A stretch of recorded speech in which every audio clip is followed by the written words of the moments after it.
You know the man, you've watched the show, you've seen the incredible perm, and you've enjoyed the happy little trees. But is it possible that Bob Ross was secretly a serial killer? But in the darkest corners of the internet, a conspiracy theory has taken root. It asks, was America's most beloved painter actually a undetected serial killer? Spoiler alert, absolutely not. Bob Ross was a saint. But somehow this insane, completely unhinged theory has convinced a shocking amount of people on the internet that the PBS legend was a real-life Dexter. The internet hates pureness. Deeper than the echo chambers of social media, unsettling narratives take root and mutate into sprawling urban legends. That's why Steve from Blue's Clues was a drug addict. A group of internet users genuinely believe that the beloved painter was secretly a prolific serial killer, and that the joy of painting functioned as a televised forensic map broadcasting the coordinates of the victim's shallow graves. The theory is that Bob Ross was a predator hiding in plain sight, using his wholesome public access television persona to mock law enforcement. Every mountain peak, every isolated cabin, and every babbling brook on his canvas supposedly corresponds to active, undiscovered crime scenes. How did a soft-spoken artist get transformed into a fictional psychopath? We begin by examining the evidence supposedly left behind on the canvas. Proponents of the Bob Ross serial killer story have taken elements of his biography, his physical appearance, and his studio habits and weaponized them to construct a sinister psychological profile. The main pillar of the theory is that Ross possessed a photographic memory, using his easel to document the isolated wilderness locations where he disposed of human remains. People who believe this scrutinize the recurring themes within his artwork as geographical markers. You remember Ross placing happy little trees or bushes in the immediate foreground of the landscapes. These elements are interpreted as deliberate markers covering a corpse. Believers point to a specific quote uttered by Ross during a broadcast. Trees cover up a multitude of sins, about how to hide mistakes on painting canvases. But this phrase has been circulated across the internet as a confession. The conspiracy relies on the 2 decades that Ross spent serving in the United States Air Force. Enlisting in 1961 at the age of 18, he worked as a medical records technician before being transferred to an Air Force base approximately 25 miles outside of Fairbanks, Alaska. He spent years in this remote area, eventually rising to the rank of Master Sergeant and serving as the first sergeant of the base clinic. In his own memories of his military service, Ross described his demeanor as inherently aggressive. He called himself the guy who makes you scrub the latrine, the guy who makes you make your bed, the guy who screams at you for being late to work. When he retired in 1981, he famously took a personal vow to never yell again. The people who believe this conspiracy believe that a 20-year career in the armed forces provided Ross with the discipline and psychological detachment. And in this worldview, his vow of silence and his transition into an unassuming soft-spoken television host represents an effort to adopt a non-threatening persona to hide from law enforcement profiling. The myth-making looks at Ross's body. Viewers of the program frequently notice that Ross maintained unusually long fingernails on his left pinky finger. Modern internet sleuths branded this a cocaine nail, a tool used for snorting stimulants. They took this rumor and placed it into the broader serial killer lore, suggesting a severe substance abuse problem that fueled his violent tendencies and his fast painting speed. And Ross was missing a portion of his left index finger. People who believe this theory believe that the amputation was a defensive wound sustained during a violent struggle with a victim who fought back. They've also looked at Ross's studio habits. His signature method for cleaning brushes involved dipping them in odorless paint thinner and striking them against the legs of the easel. This was accompanied by his trademark chuckle and the catchphrase that he loved to beat the devil out of it. On internet message boards, the phrase is analyzed as a projection, the violent impulse of a predator transferred onto the inanimate tools of his trade. The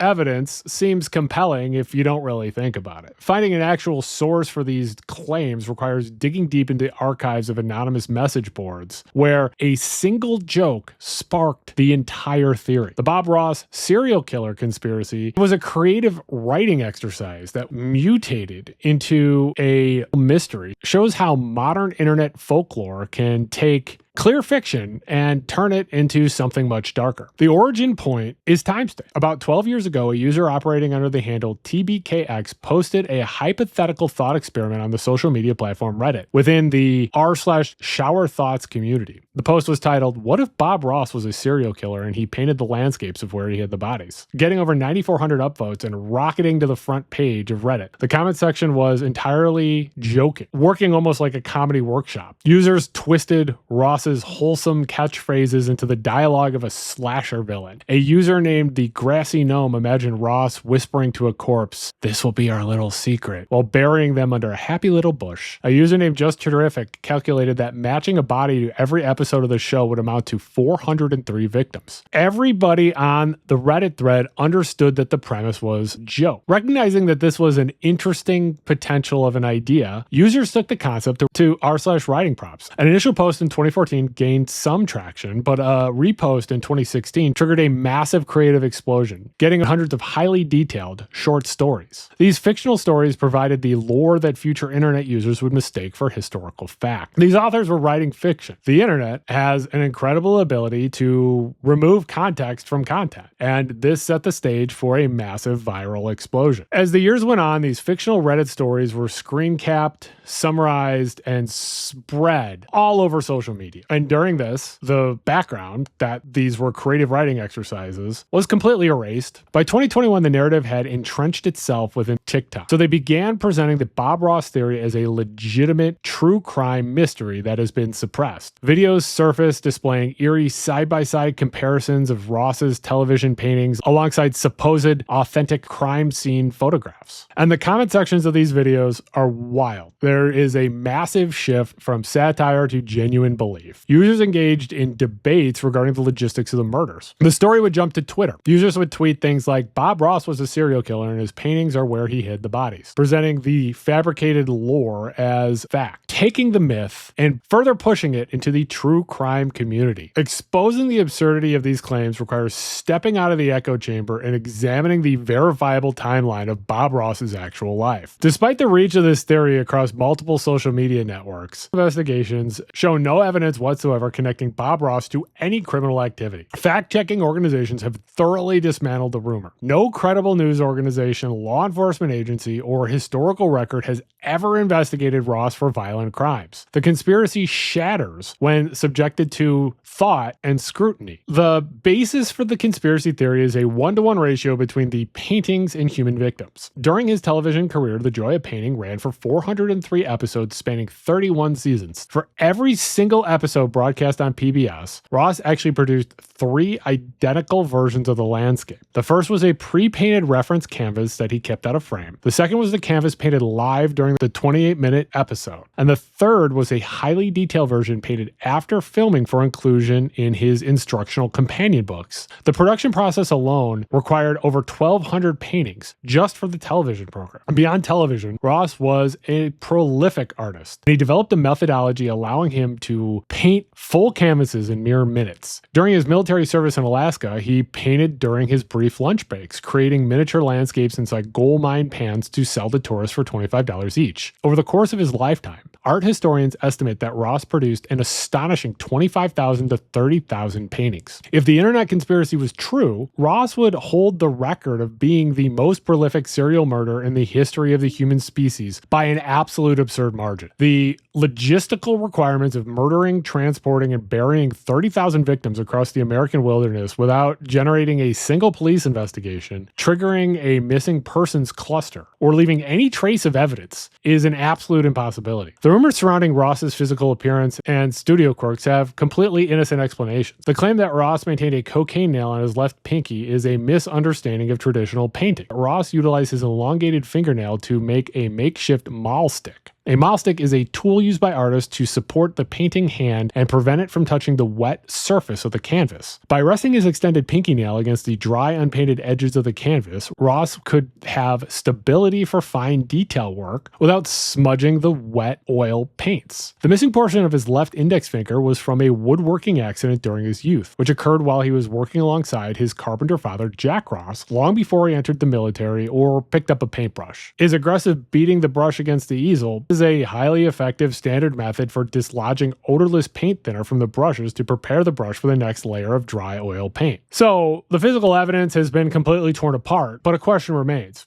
Why does the internet have such a desperate desire to turn a man of unadulterated wholesomeness into an architect of carnage? Well, there is a psychological phenomenon of people on the internet subverting figures who are good and wholesome. There's a human fascination with true crime, and it primes audiences to seek darkness hidden in the mundane. But the specific targeting of Bob Ross goes a little deeper. Swiss psychiatrist Carl Jung theorized that the human psyche contains a component known as the shadow, containing our repressed desires, impulses, and capacity for profound cruelty. People frequently project their own unrecognized shadow traits onto other subjects as a defense mechanism. In internet culture, relentless exposure to highly curated, sanitized media creates psychological tension. When someone encounters a figure of what looks to be perfect moral purity, the unconscious struggles fabricating a narrative where the ultimate symbol of peace secretly operates as the ultimate serial killer allows the internet culture to project the shadow onto a blank canvas. Transforming Bob Ross into an undetected murderer provides a safe distance for society to explore dark themes of antisocial personality disorder and pathological narcissism. The thrill that people get from the Bob Ross myth stems directly from the psychological subversion of expectation. It validates a worldview that absolutely no one can be truly innocent. The drive to tarnish the wholesome is a documented pattern. There is a very similar urban legend that plagued the legacy of Mr. Rogers. For decades, a persistent rumor claimed that the soft-spoken, cardigan-wearing minister was actually a Marine Scout sniper, boasting dozens of confirmed kills during the Vietnam War. The myth alleged that Rogers exclusively wore long-sleeve sweaters on television to conceal his forearms covered in military tattoos, tallying his kills. Just like the Bob Ross theory, the Fred Rogers rumors crumbles under the weight of basic facts. Rogers was born in 1928, so he was far too old to be drafted for the Vietnam War. His trademark sweaters were a specific choice intended to maintain an air of being a dad, to get authority with young viewers. The similarities between the two myths are undeniable. Both target television hosts renowned for their quiet, nurturing interactions with the public. Both invent violence as a hidden counterweight to their public gentleness. Both weaponize wardrobe or physical choices, like the long sleeves and the pinky nail, as forensic evidence of their dark pasts. These myths showcase a cultural cognitive dissonance, an inability to process kindness without assuming there has to be some sort of darkness. The genuine tragedy of Bob Ross is disturbingly shady corporate actions rather than violent crime. In 2021, Netflix released a documentary titled Bob Ross: Happy Accidents, Betrayal and Greed, directed by Joshua Rofe. The film's title led many internet conspiracy theorists to assume the documentary would finally validate the murder allegations. The film actually provided a very different narrative. The documentary showed Ross's gentle, kind-hearted nature, while exposing a fierce legal battle over his estate. As Ross lay dying of lymphoma in 1995, his business partners, Annette and Walt Kowalski, engaged in aggressive legal maneuvering to seize control of his name, likeness, and intellectual property. The actions cut Ross's own son, Steve Ross, out of the massive commercial empire his father built. The reality of Bob Ross's secret tragedy centers on intellectual property theft and ruthless corporate actions. A story involving a contract dispute and intellectual property law gets a lot less likes and shares in the algorithm than the fiction of an undetected serial killer hiding bodies beneath happy little trees. Please stay spooky.